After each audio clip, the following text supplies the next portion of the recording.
Hello guys, आज हम dear zero BL मांगा को एक्सप्लेन करेंगे। यह मांगा एक रोमांस और सुपरनेचुरल बीएल मांगा है। तो चलिए स्टार्ट करते हैं। यहाँ पर कैमरा दिखाया जाता है और मेन कैरेक्टर वीडियो रिकॉर्ड करता है और बोलता है कि मेरा नाम एडम विलियम है और मैं डेल्टा बी डिस्ट्रिक्ट में रहता हूँ। मैं गार्ड का काम करता हूँ, guide level B+ as per transformation team में, और अभी मैं रिटायर्ड हूँ।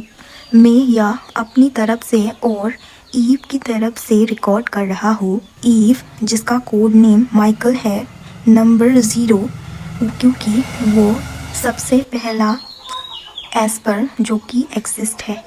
और यहाँ पर दूसरा सीन दिखाया जाता है। बोलता है कि हम डिस्ट्रिक्ट एप्सिलॉन में पहुँच चुके हैं, जहाँ एस लेवल गेट है। अच्छे से एस्पर को डिस्पैच कर दो अभी। तब मेन कैरेक्टर बोलता है रॉजर दैट। बोलता है कि हमें इजाज़त मिल गई है, इसीलिए अब नीचे उतरने की प्रक्रिया शुरू करते हैं। तब बोलता है क्या बात है। तब वहाँ खड़े हुए सोल्जर बोलते हैं कि हम डर रहे हैं।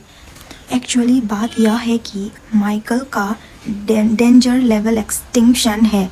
इससे हमें पता चलता है कि डेंजर लेवल एक्सटिंक्शन यह सबसे बड़ा वार्निंग साइन होता है। इसका मतलब यह है कि माइकल एक मामूली खतरा नहीं है, बल्कि वह पूरी इंसानियत को ख़त्म करने का ताकत रखता है। तब हमें 20 साल पहले दिखाया जाता है। इंसान उस पल को याद रखते हैं जब पहली बार एक्सटिंक्शन का सामना किया था। तब वहाँ खड़ा हुआ लड़का बोलता है कि वो क्या है। तब ऊपर आसमान में पहली बार गेट खुलता है। तब हमें लगता था कि वह एक मॉन्स्टर नहीं है, बल्कि वो एंजल है जो हमारा सेवियर है। मगर हमें जल्दी ही एहसास हो गया कि यह फरिश्ता या फिर एंजल दरअसल रीपर, जो कि मौत का फरिश्ता था, जो यहाँ इंसानियत को उसके डाउनफॉल की तरफ ले जाने के लिए आया था। इंसानों ने रीपर का मुकाबला किया, लेकिन उनका कहर से बच पाना मुश्किल था। हमारी रेसिडेंशियल एरिया की आधी इंसानी आबादी तबाह हो गई। लेकिन ठीक उस समय जब इंसान ने अपनी किस्मत के आगे घुटने टेक दिया था, तब एक मिराकल होता है। बादलों के बीच से रोशनी की सुनहरी किरण चमकी और एक असली फरिश्ता प्रकट हुआ। वह महान फरिश्ता जिसने रीपर्स को ख़त्म कर दिया और बोला कि वह सब जिन्होंने मेरे खुदा और मुझे नज़रअंदाज किया है, उन्हें इस गुनाह की सज़ा दी गई है। तैयार हो जाओ, क्योंकि मेरा यह मांस और खून ही तुम्हारी अगला मसीहा बनेगा। लेकिन क्योंकि उस महान फरिश्ते ने इस जंग में अपनी सारी पावर ख़त्म कर दी थी, शायद इसीलिए वह ज़मीन की तरफ तेज़ी से नीचे गिरी और उसका पूरा खून धरती पर बिखर गया। अब रिसर्चर ने उनका सैंपल लिया, DNA सैंपल। इंसानों ने भविष्य में आसमान पर गेट आ सकता है, इसीलिए उन्होंने अपनी डिफेंस के लिए रास्ता ढूंढना शुरू कर दिया। सालों की रिसर्च के बाद वह एक नया इंसानियत को इन्वेंट करने में कामयाब हो गए। वह इंसानियत को नाम दिया एस्पर। इंसानों ने यह भी पता लगा लिया कि गेट खुलने से पहले एक वेव जनरेट होती है, जिसकी मदद से वह गेट के खुलते ही एस्पर को वहाँ भेज सकते हैं। इसकी वजह से गेट को पता करके वह इंसानी टेरिटरी को बचाने लगे। मगर जो एस्पर बने थे वह करप्टेड हो गए और इंसानी दुनिया को नुकसान पहुंचाने लगे। इस वजह से रिसर्च को एक नया दिशा मिली, जहां उन्हें न्यू ह्यूमैनिटी को डिस्कवर किया। एक ऐसी इंसानियत नस्ल जिसे जेनेटिकल मॉडिफिकेशन किया गया था।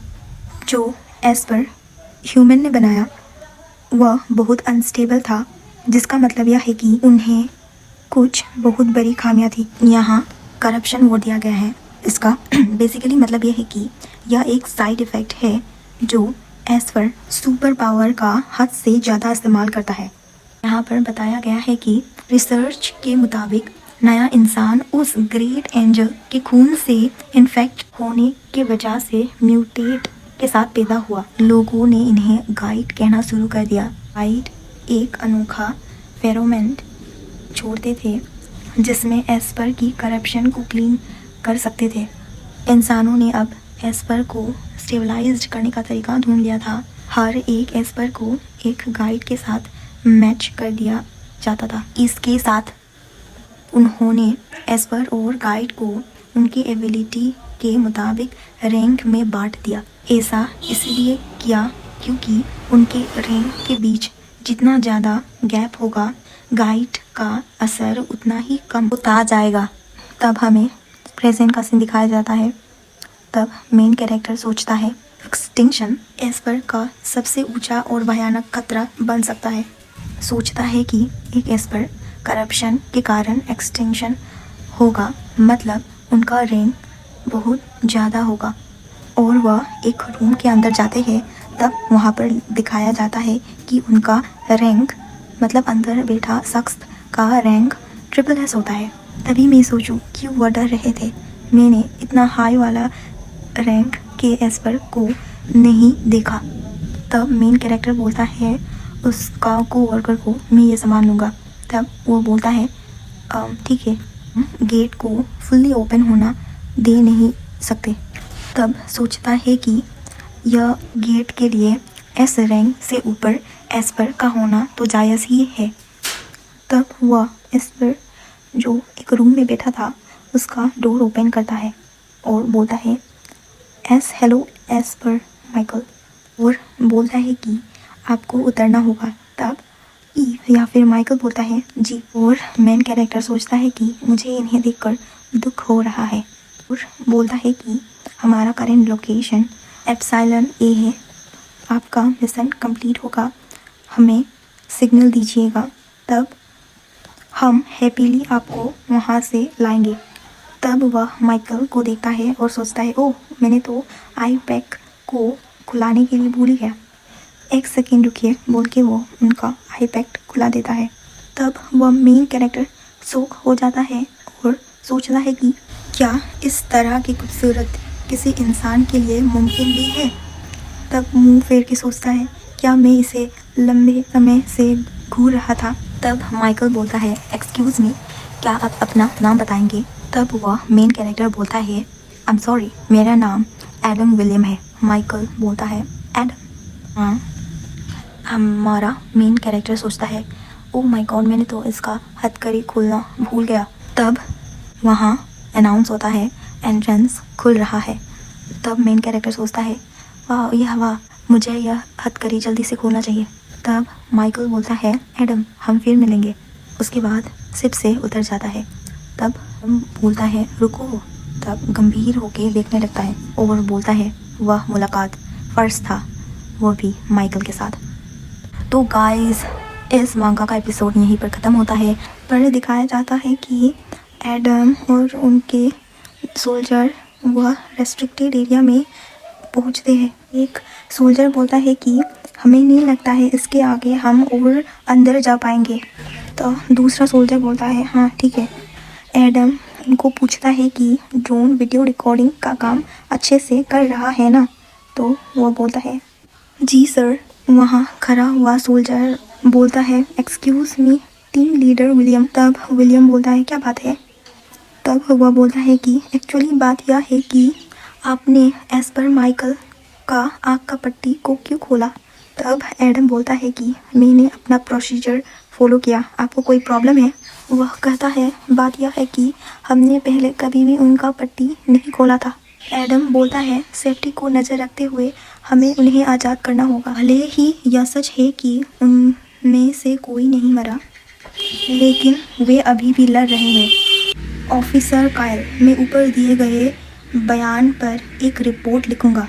एक बार जब रिपोर्ट तैयार हो जाएगी तब मैं चाहता हूँ कि आप संबंधित ट्रेनिंग से गुजरें। अगर आपको इस टीम का हिस्सा बनना है तो आपको अपनी इस एटीट्यूड को संभालना होगा। तब एडम दूसरे सोल्जर को पूछता है, यहाँ पर कोई इशू नहीं है ना? तब एडम सोचता है कि उन लोगों के प्रति यह धारणा बनी हुई है कि वे केवल खतरनाक जानवर हैं और इसी सोच ने उन्हें बलि का बकरा बना दिया। लेकिन यह कैसे मुमकिन हो सकता है कि उन्हें इंसान न माना जाए? उनका रूप हम इंसानों जैसा ही है और वे हमेशा मानवता की रक्षा के लिए लड़ते हैं, बिना इस बात की परवाह किए कि वे जिंदा रहेंगे या फिर मरेंगे। अब वहाँ पर पोर्टल खुलता है और हमारा माइकल का एंट्री होता है और बोलता है कि हाय एडम। तब मुझे एहसास हुआ कि वह एक इंसान नहीं बल्कि भगवान है। यहाँ पर हमें एक सिटी दिखाया जाता है जहाँ पर हमारा एडम गुजर रहा होता है और न्यूज़ में यह बातें चल रही होती है कि अब यह बात सुनने में आई है कि कोई अतिरिक्त वेव नहीं आने वाली है। सरकार मानना है कि वह गेट को बंद करने में सफल हो गई। वर्तमान में सरकार एस्पर को अपने पास रखने की चर्चा हो रही है, लेकिन जनता की राय अभी भी वैसी ही है, स्थिर और कठोर। एडम के सामने वाले लोग बात कर रहे होते हैं कि अब एस्पर का क्या होगा। अगर हम एस्पर को खुले में छोड़ेंगे तो वह खतरनाक हो सकते हैं। सुनने में आया है कि उन्हें डिस्पोज कर दिया जाएगा। तब एडम माइकल के बारे में सोचने लगता है और कहता है कि अगर कुछ चेंज हुआ है वह मेरा पैर है। तब वह कैफ़े के अंदर जाता है। तब उसे वहाँ पर एक लड़की मिलती है और कहती है कि मेरे सोच से भी तुम अच्छे लग रहे हो। मुझे लग रहा है कि यह एक डॉक्टर है शायद। तब वह वेटर को एक सैंडविच लाने का बोलता है और वह डॉक्टर बोलती है, एक सैंडविच? हाँ, क्या तुम्हें वह अभी भी पसंद है? तुम्हारा पैर अभी कैसा है? तो वो बोलता है, यह अभी ठीक है, अब चलते हुए कोई प्रॉब्लम फेस नहीं करना पड़ता है। तब वह बोलती है, सुन के अच्छा लगा। तो वह पूछता है, क्या आपने उन्हें भेज दिया? तब वह माइकल के बारे में सोचता है। तब वह कहती है, एडम क्या हुआ? एस्पर को डिस्पोजल करने के लिए सब राजी हो गए। सब कहते हैं कि अभी सबसे बड़ा खतरा एस्पर है, पर इन सब के बावजूद उन एस्पर ने हमेशा इंसानों के रक्षा के लिए अपनी जान दांव पर लगा दिया। तो अब यह तय हो चुकी है कि गाइड की भर्ती की जाएगी ताकि वह एस्पर को समाज में घुलने मिलने में मदद कर सके। मैंने बस सोचा कि तुम्हें यह पता होना चाहिए। तो गाइस, इसी में यह एपिसोड यहाँ पर ख़त्म होती है। यहाँ पर टीवी शो में डिबेट चल रही होती है। एक आदमी कहता है कि इनकी कीमत बहुत ज़्यादा है और मुझे लगता है कि इस पर और ज़्यादा रिसर्च करना फ़ायदेमंद रहेगा, लेकिन उनका एबिलिटी बहुत ख़तरनाक है, उन्हें ख़त्म कर देना चाहिए। जबकि ह्यूमैनिटी उन्हें अभी भी कंट्रोल कर रही है। और एक कहता है, उन्हें ख़त्म कर दोगे? हाँ, क्या तुम उन्हें ख़त्म कर देने के लिए बोल रहे हो? वे भी एक इंसान है, उन्होंने पूरी ज़िंदगी इंसानियत के लिए बिता दिया, तुम उन्हें ऐसे कैसे बोल सकते हो? दूसरा कहता है, तुम उसे इंसान कैसे कह सकते हो? वह तो एक किलिंग मशीन है। किलिंग मशीन कितना घिनौना है। यहाँ पर दोनों के बीच पूरा डिबेट चालू होता है। वहाँ पर एक एंकर पसीना पोंछ रहा होता है। वहीं पर खड़े हुए लोग कहते हैं कि अब जब मैं इस बात को सोचता हूँ कि जानवरों के साथ भी रिटायरमेंट के वक्त अच्छा सलूक किया जाता था, जब पहले जानवर इंसानों को मदद किया करते थे, पर अब ये एस्पर को फालतू कह रहे हैं, ये तो कुछ ज़्यादा नहीं हो गया? तब न्यूज़ का जो एंकर था उन दोनों को पसीना पोंछ के शांत होने के लिए कहता है।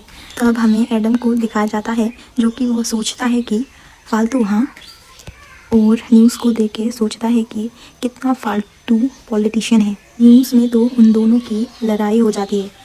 एडम सोचता है कि वर्ल्ड चेंज हो जाए, क्या यह पॉसिबल है? और सोचता है कि अगर दुनिया उस अंधेरे से निकलकर बाहर आए तो क्या उस फ्लेम को जलाने से या किसी और भी बड़ी चीज़ों में बदलाव आएगी? और क्या इंसान वाकई उस ज़िंदगी में खुद को ढाल पाएगी जब वह एस्पर द्वारा दी गई उन सुख सुविधा के नशे में इतनी डूबी है कि जिन्हें पाने में इतना वक्त लगा? वह सोचते हुए अपने घर पहुंचता है और फ्रिज ओपन करता है और सोचता है कि मुझे हैरान हो रहा है कि रायन ने मुझे क्यों कॉल किया। शायद इसीलिए क्योंकि माइकल को सेकंड चांस देना चाहती थी। जब वह फ्रिज क्लोज करता है तब एक फ़ोटो गिरती है। वह फ़ोटो एक बिल्ली थी। वाह, इतना सुंदर बिल्ली भी हो सकता है क्या? वाह, इतना सुंदर। उस कैट का नाम ईव था। उस फोटो को देखकर सोचता है कि ईव वह बिल्ली का नाम था जो कभी मेरे पास थी। उसका फर चमकीला क्रीम रंग का था और उसकी नीली आंखें थी। माइकल को देख के मुझे उसकी याद आ जाती थी। जब मैंने पहला दिन माइकल को गाइड किया था तब मुझे यही याद आया था। तो गाइस, मुझे लग रहा है कि अभी जो सीन चल रहा है ना, वहाँ पर माइकल और एडम एक दूसरे को पहले भी मिल चुके थे। यहाँ पर पहले का एक सीन दिखाया जाता है जहाँ पर एडम माइकल को गाइड करते हुए दिखाई देता है और सोचता है कि कितना समय हो गया गाइड करते हुए, मैं इससे ज़्यादा गाइड नहीं कर सकूँगा शायद। और सोचता है कि मेरे रैंक के मुताबिक मुझे एक ही पर्सन को गाइड करना है, वह की बोल के रुक जाता है। और सोचता है कि यह आदमी जो ईव से मिलता जुलता है। ईव का एक यूनिक हैबिट था, जब उसे अच्छा लगता है वह मेरे आईलिड्स को लिक करता था। तभी यहाँ पर माइकल को भी एडम के आईलिड्स को लिक करते हुए दिखाया जाता है। तब माइकल एडम को म्याऊ करके बोलता है। तब एडम सोचता है कि उसने मुझे एक हल्की सी पुकार से मुझे बुलाया। यह वही दिन था जब मुझे यह पता चला था कि एस्पर माइकल दिमाग पर सकता था। उस वक्त मुझे शर्मिंदगी से ज़्यादा गिल्ट का महसूस हो रहा था। अब प्रेजेंट का सीन दिखाया जाता है। एडम बालकनी में जाके सिगरेट स्मोक करके सोचता है कि मुझे डर था कि माइकल को शायद इस बात का एहसास हो गया था कि मुझे उस पर तरस आ रहा था और उसने शायद यह सोचा होगा कि मैं सिर्फ दिखावे के लिए दयालु होने का नाटक कर रहा था। शायद इसीलिए रियान ने माइकल का जिक्र मुझे पहले किया था, ताकि वे एस्पर की प्रति मेरे हमदर्दी का इस्तेमाल करते हुए समाज में घुलने मिलने की ट्रेनिंग में मदद के लिए कर सके। पर यह तो अनफेयर है ना। और कहता है कि शायद बाहर कोई ऐसा होगा जो माइकल का ख्याल एक इंसान की तरह रखेगा, शायद मुझसे भी बेहतर कोई। में अभी लेब का सीन दिखाया जाता है ये, और हमें यहाँ पर पता चलता है कि यह डॉक्टर का नाम रियान है, जो कि पहले वाले एपिसोड में थी। कहती है कि आप आज हेल्दी लग रहे हो। माइकल कहती है कि आज मैं एडम से मिली। हाँ, वही जो कि तुम्हारा मेमोरी से इरेज्ड हो गया था, वह एडम विलियम है। पता है कि एस्पर को समाज में डालने के लिए गाइड की वर्दी शुरू हो के कुछ ही समय बाद यह खबर मुझ जैसे रिटायर्ड सैनिक के लिए कोई खास अहमियत नहीं रखता। हमें दिखाया जाता है एडम को न्यूज़ पढ़ते हुए और कॉफ़ी और ब्रेड खाते हुए। वह सोचता है कि यहाँ पर लिखा गया है कि एस्पर गैब्रिएल का भी मैच मिल गया। अपनी गाइड के साथ ट्रेनिंग करके जीवित एस्पर समाज के में लौटने लगे हैं। हालांकि एस्पर माइकल के बारे में कुछ खबर नहीं मिली है। वह अभी भी उसके लिए किसी गाइड की तलाश कर रहे हैं। खैर, वह ठीक हो जाएगा, वह मेरा काम नहीं है। वहाँ पर एक लड़की आती है और कहती है, मिस्टर विलियम। वह लड़की का नाम होता है कायला और कहती है, लॉन्ग टाइम नो सी सर, आप अच्छे लग रहे हो। तब वह दोनों हैंड शेक करते हैं। तब एडम वहाँ खड़ा शख्स को देख के शॉक हो जाता है। कायला कहती है, आप इन्हें पहचानते हो ना, एस्पर इजराइल। वाह, देखो ना, इतना सुंदर क्यूट है। तब कायला कहती है, इसे हम पपी बोलते हैं। तब एडम कहता है, पपी? हाँ। कहती है, जो एस्पर जिसे उनका मैच मिलता है उनको न्यू नेम दिया जाता है। पपी एक बहुत ही क्यूट नाम है ना, मैंने वह चूज़ किया है। तब एडम सोचता है, यह कुछ ज़्यादा नहीं हो गया? तब एडम एस्पर को पूछता है, आपका ट्रेनिंग कैसा जा रहा है? वह कहती है, ठीक ही चल रहा है, धन्यवाद कायला को जो कि मैं इतना समझ पाई। तब कायला कहती है, वह सच में बहुत अच्छी कर रही है। एडम कहता है कि आज मैंने आर्टिकल पढ़ा था, उस आर्टिकल में कहा था कि एस्पर गैब्रिएल को भी मैच मिल गया। तब वह कहती है, सच में? तो अभी एस्पर माइकल ही बाकी है ना? तब वह कहता है, हाँ शायद वह भी अब कभी रिलीज होगा। तब एस्पर इजराइल रोक के कहती है कि फादर को डिस्पोज करने का डिसीजन दिया है। तब कायला कहती है, फादर?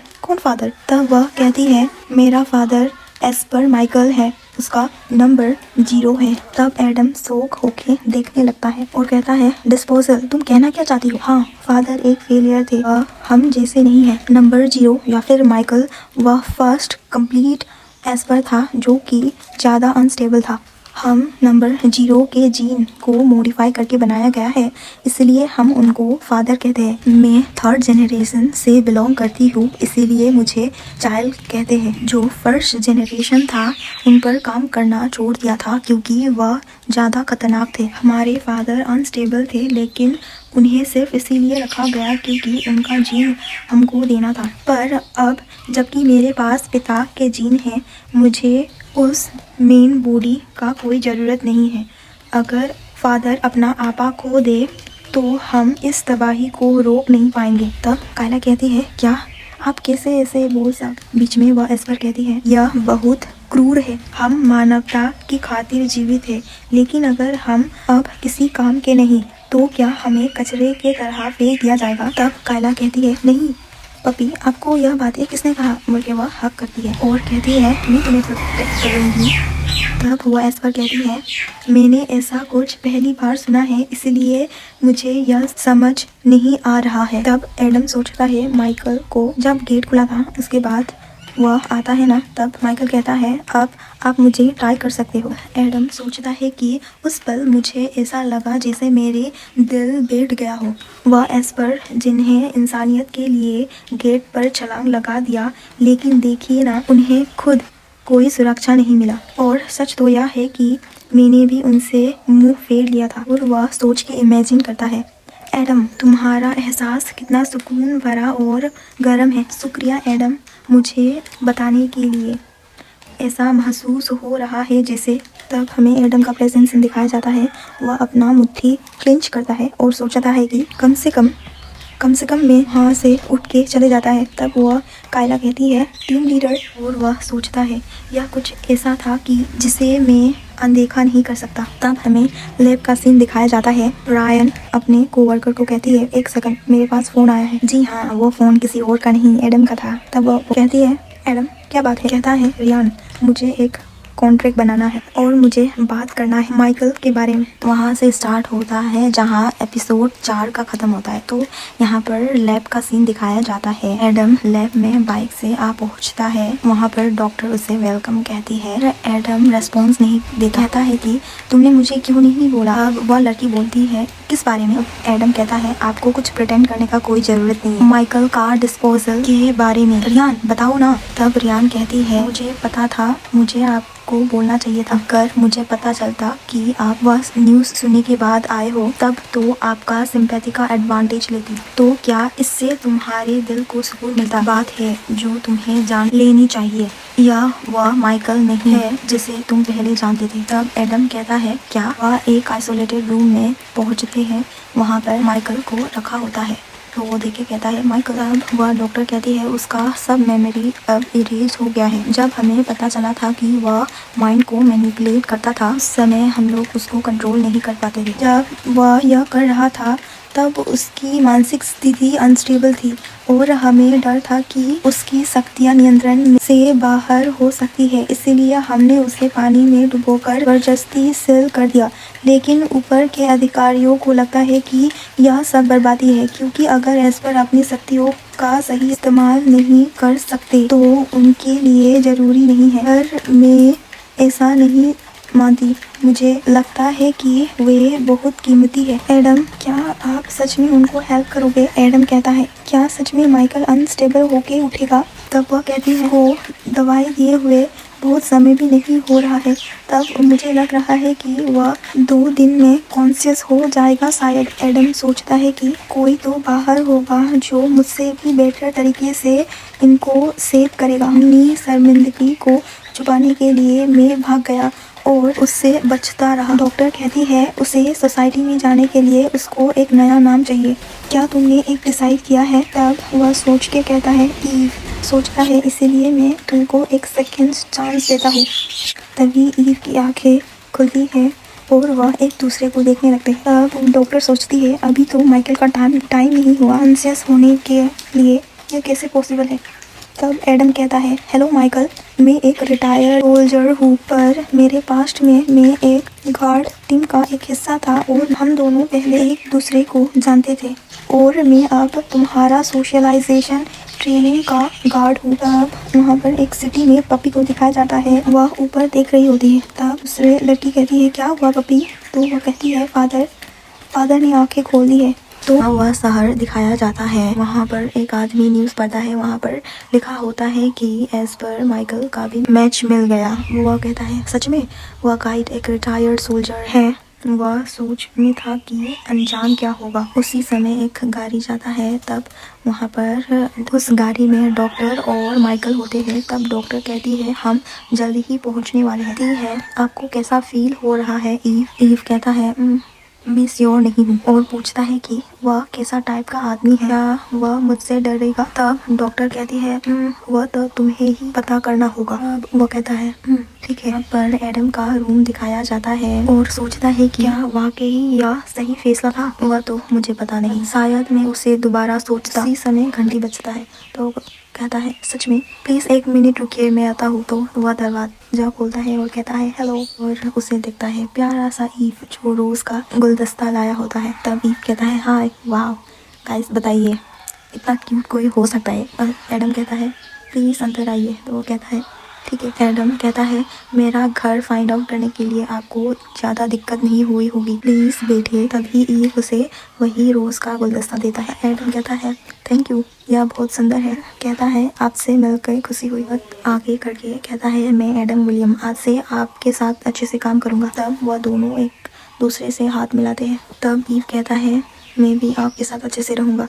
वो कहता है ग्रेट। तब ईव एडम का हाथ नहीं छोड़ रहा होता है। एडम कहता है मेरा हाथ। तब ईव उसे छोड़ देता है। देखो ना क्यूटनेस वाला सीन बहुत अच्छा है ना। एडम सोचता है क्या सच में ईव मुझे नहीं पहचानता? कहता है चाय लीजिए प्लीज। तब ईव थैंक यू कहता है। ईव डायरेक्टली चाय को पी लेता है। एडम दौड़ के आता है और कहता है ये तो गर्मी होगा शायद। ईव टंग को बाहर निकाल के कहता है ये दर्द कर रहा है। एडम कहता है क्या आप सच में ठीक हो? वह तो प्रोबेबली गर्म था। कहता है मैं ठीक हूँ, मैं पहली बार चाय पी रहा हूँ तो यह खुशबूदार पानी पीने में गर्म होता है, यह सच में दिलचस्प है। एडम सोचता है कि अभी मैं सोचूं। इस पर कई तरह की पाबंदियों में कैद थे, इसीलिए चाय का एक प्याला भी उनके लिए बिल्कुल नया होगा। एडम कहता है क्या मैं एक बार आपका टंग को चेक कर सकता हूँ? तो वह कहता है ठीक है। एडम कहता है बाहर से देखने में तो ठीक लग रहा है, क्या आपको सच में दर्द हो रहा है? ईव कहता है थोड़ा सा। कहता है यह ठीक हो जाएगा अगर आप मुझे गाइड करो तो। एडम सोचता है गाइडिंग, हाँ तो मैं आपको गाइड करता हूँ बिना छुए। तब उसे गाइड करते हुए सोचता है कि पर मैं दिल से अब भी एक स्वार्थी इंसान ही हूँ। गाइस यहीं पर यह एपिसोड खत्म होता है। नेक्स्ट एपिसोड अभी मैं एक्सप्लेन करती हूँ। नेक्स्ट एपिसोड जो कि एपिसोड 7 है, यहाँ पर दिखाया जाता है कैमरा। वहाँ पर एडम कहता है कि जब मैं पहली बार ईव से मिली तब मुझे एक और परीक्षा की तरह लगा। कहता है कि मेरे स्वार्थ ने मुझे उससे मिलाने पर मजबूर कर दिया, हालांकि वह नहीं था जो उससे दूर भागा था। जब मैं दोबारा उससे मिला जिससे अब मेरा कोई याद नहीं था, तो मैंने खुद को फिर से उसके चाहत करते हुए पाया। तब हमें फिर से एपिसोड 6 का लास्ट वाला सीन दिखाया जाता है। गाइडिंग करते समय एडम ने ईव को किस कर दिया होता है। ईव कहता है क्या था वो? तब एडम हैरान होकर कहता है कि वह। ईव कहता है क्या आप सच में ठीक हो? एडम सोचता है मैंने बिना सोचे समझे उसे डायरेक्टली किस कर दिया। मैं आज भी अपने स्वार्थ के लिए काम करता हूँ, ठीक वैसे ही जैसे मैंने पहले किया था। तब ईव कहता है एडम आप ठीक हो? तब एडम कहता है कि वह एक गलती थी, मेरा इरादा ऐसा कुछ करने का नहीं था, मुझे माफ़ कर दो। ईव कहता है एडम क्या तुम मुझसे डर रहे हो? वह कहता है नहीं। ईव कहता है यह तो अच्छी बात है, मुझे नहीं पता कि वह सब क्या था, लेकिन जो भी था यह महसूस करने के बाद मुझे अच्छा लगा। एडम क्या हम इसे फिर से कर सकते हैं? एडम सोचता है तुम्हें ना कहना है, उसे बताओ कि तुम और यह नहीं कर सकते और माफ़ी मांगो। ईव कहता है क्या सच में यह ज़्यादा हो गया, जस्ट एक बार? तब एडम ठीक है कहता है। तब वे दोनों एक दूसरे को किस करता है और एडम सोचता है कि वह भी मुझसे इसी तरह मिन्नतें करता था और हर बार मैं उसे ना नहीं कर पाता, इसीलिए मैंने उसे अपनी मनमानी करने दी। मुझ में जरा भी सुधार नहीं आया। तब एडम ईव का लिप को बाइट करता है। ईव कहता है बाहर बहुत ज़्यादा आवाज़ हो रहा है। एडम सोचता है कि लानत है, मैं भावना में बह गया था, यह मेरी गलती थी। हे ईव, चलो इसे बंद करते हैं। सोचता है मैं यह नहीं कर सकता। ईव कहता है तुम्हारा सिर टकराते टकराते बचिए। फिर से वह किस करने लगते हैं और ईव कहता है वह क्या था, जो भी था मुझे अच्छा लगा। तब एडम कहता है क्या हम अब रुक सकते हैं, मेरा लिप अब हर्ट कर रहा है। ईव कहता है जरा दिखाओ मुझे इन्हें कैसे चोट लगी, मेरा तो बिल्कुल ठीक है। एडम कहता है बिल्कुल, क्योंकि हम दोनों एक दूसरे से 1 घंटे किस कर रहे थे। ईव कहता है एडम तुम सबसे प्रीटीएस्ट इंसान हो जो कि मैंने अभी तक नहीं देखा। उसके बाद यह एपिसोड यहीं पर खत्म होता है। दिखाया जाता है जहाँ पर डॉक्टर कहती है कि उन अल्टर्ड स्टेट की एक कॉपी तैयार करो। तब वह वर्कर करता है यस मैडम। तब वह डॉक्टर कहती है आज ईव का चेकअप है ना। कहती है सच में 1 हफ्ता बीत गया। और कहती है उनके आने से पहले मुझे तैयारी कर लेनी चाहिए। उसके बाद हमें दूसरा सीन दिखाया जाता है। तब डॉक्टर पूछती है क्या आपको खांसी हुआ है। तब एडम कहता है नहीं, मेरे लिप्स में सूजन हो गई है।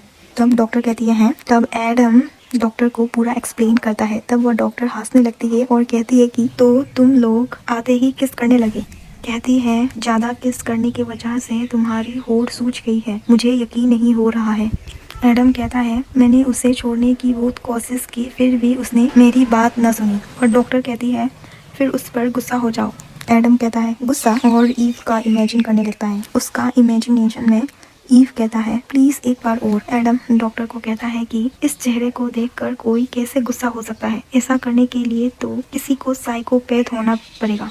उसका बात सुनकर डॉक्टर हंसते हुए कहती है प्लीज इससे ज्यादा कुछ मत कहो। उसके बाद डॉक्टर कहती है खैर यह थोड़ा अजीब है कि वह इतना जिद्दी रहा है, लेकिन यह कोई बड़ी चिंता की बात नहीं है, मुझे भरोसा है कि तुम उसका अच्छे से ख्याल रखोगे। तब एडम कहता है हाँ मैं बिल्कुल करूँगा। तो कहता है तो क्या ईव। उसके बाद वह रुक के ईव को देखने लगता है। तब एडम सोचता है कुछ तो अजीब है, वह क्या हो सकता है। तब डॉक्टर कहती है उसके स्टेट बाकी एस्पर से काफी ऊंचा है, लेकिन ऐसा नहीं है कि वह अचानक से करप्ट हो जाएगा, इसीलिए सब ठीक है। कहती है तुम दोनों के लेवल के बीच काफी अंतर है, इसीलिए इसे सेफ रेंज में रखने के लिए तुम्हें बहुत अधिक मेम्ब्रेन कॉन्टैक्ट गाइडिंग का उपयोग करना होगा। कहती है हम समय समय पर तुम्हारी गाइडिंग की कमी को दवाइयों से पूरी कर सकते हैं, ठीक वैसे ही जैसे तुमने आज किया था। अगर जरूरत पड़े तो हम दूसरे गाइड का भी हेल्प ले सकते हैं। तब एडम सोचता है दूसरा गाइड, हाँ वह ए रैंक से ज्यादा हो सकता है।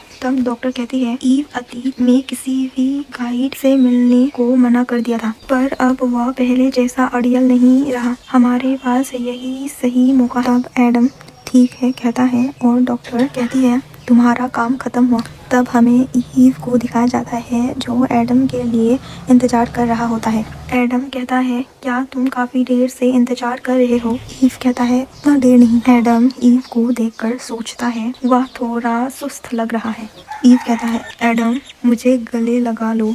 एडम कहता है अभी ठीक है फिर, कह के ईव को हग करता है। एडम गले लगाते हुए सोचता है कि पक्का यहाँ पर कुछ तो हुआ है, मैं इसे पूछूंगा जब हम घर पहुँचेंगे। उससे पहले एडम कहता है ईव क्या तुम भूखे हो, मुझे थोड़ी भूख लग रही है, चलो कुछ खा लेते हैं, क्यों ना आज हम बाहर खाना खाएं। ईव कहता है उस रोज के सूखे खाने के बजाय आज कुछ अलग खाते हैं। एडम कहता है मुझे अनुमति दी गई है। कहता है मुझे बताया गया है कि अब से तुम सामान्य खाना खा सकते हो, इसलिए मैं तुम्हें आज मेरे फेवरेट रेस्टोरेंट में ले जाऊंगा। ईव कहता है सच में। एडम कहता है एग सैंडविच बहुत डिलीशियस होता है। उसके बाद ईव कहता है क्या एग क्या है ना उसका मतलब। तब वह रेस्टोरेंट में आप पहुँचते हैं, वहाँ पर सब कस्टमर ईव को देखने लगते हैं और कहते हैं गॉस मैंने पूरे लाइफ में कभी भी इतनी ब्यूटीफुल पर्सन को नहीं देखा, सच में वो एक लड़का है ना, वो इतना टॉल और कितना फिट है। एडम उन सभी को नोटिस करता है और सोचता है कि जाहिर है उसका यह रूप उसे सबसे अनोखा बनाता है। और एडम सोचता है कि यह शुक्र है कि दुनिया ने कभी उस एस्पर का असली चेहरा नहीं देखा। उसको इंटरप्ट करके कहता है एडम एडम मुझे और चाहिए, और वह उसका जो सैंडविच है उसको देता है और कहता है कैसा लगा? तब एडम स्माइल करके यह सबसे अच्छा है कहता है और मुझे पसंद आया, और वहाँ खड़े लोग उसे देखकर प्यार बरसाने लगते हैं। वाह, वो कितना क्यूट है।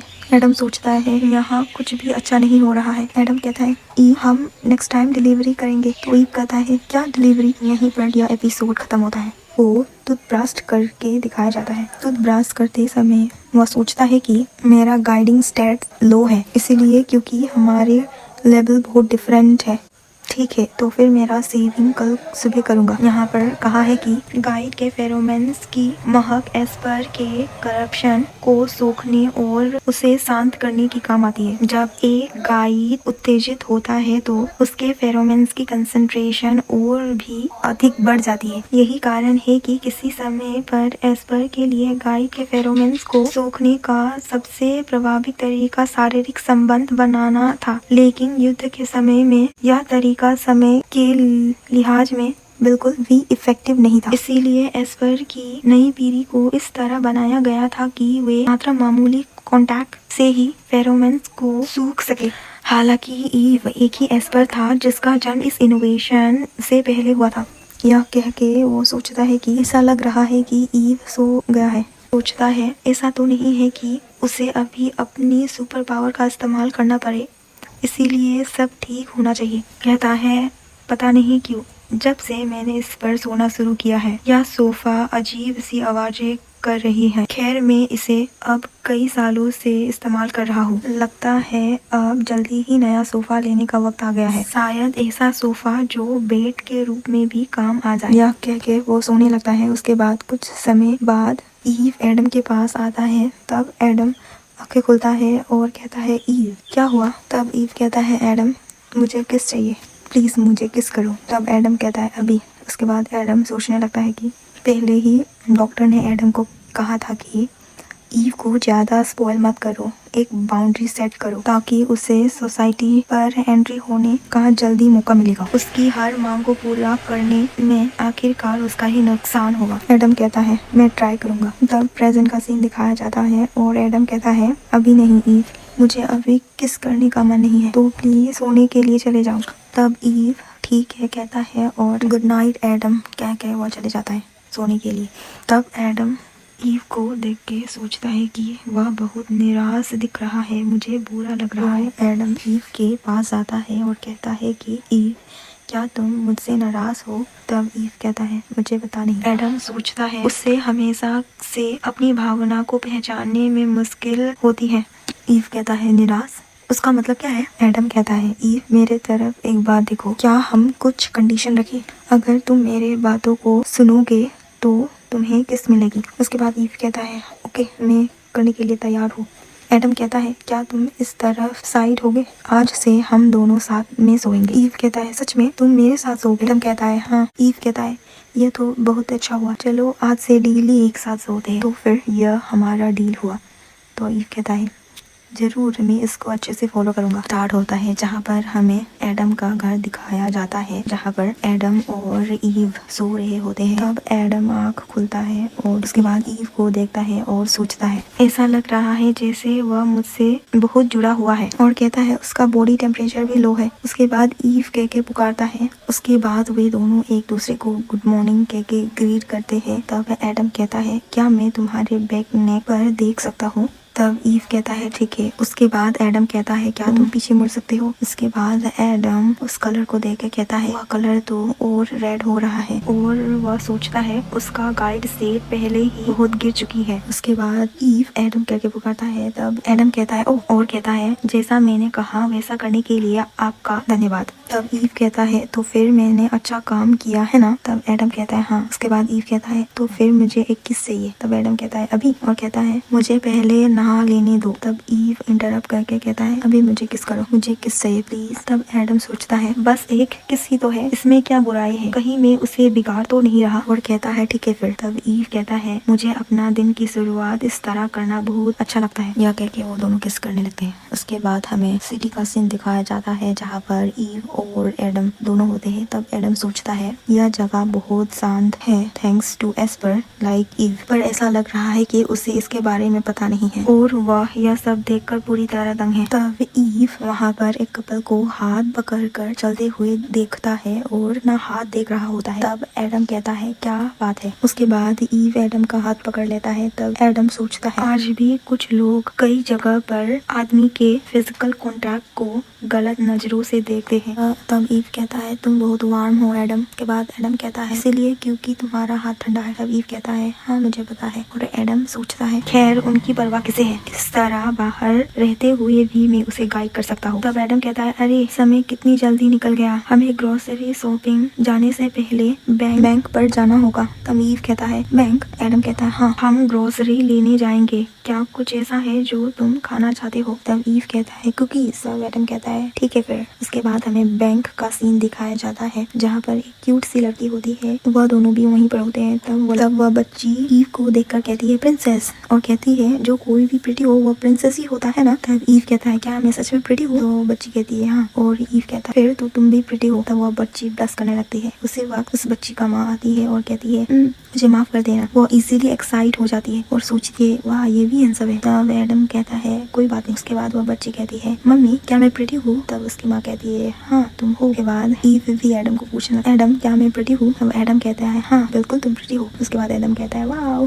कह के हंसने लगता है। उसी वक्त एलिवेटर से बैंक रोबर का एंट्री होता है और कहता है अपनी जगह पर रुक जाओ। तो गाइस यहीं पर यह एपिसोड खत्म होता है। अगर आपको यह एक्सप्लेनेशन अच्छा लगे तो लाइक सब्सक्राइब और शेयर कीजिएगा। Thank you for watching. Bye.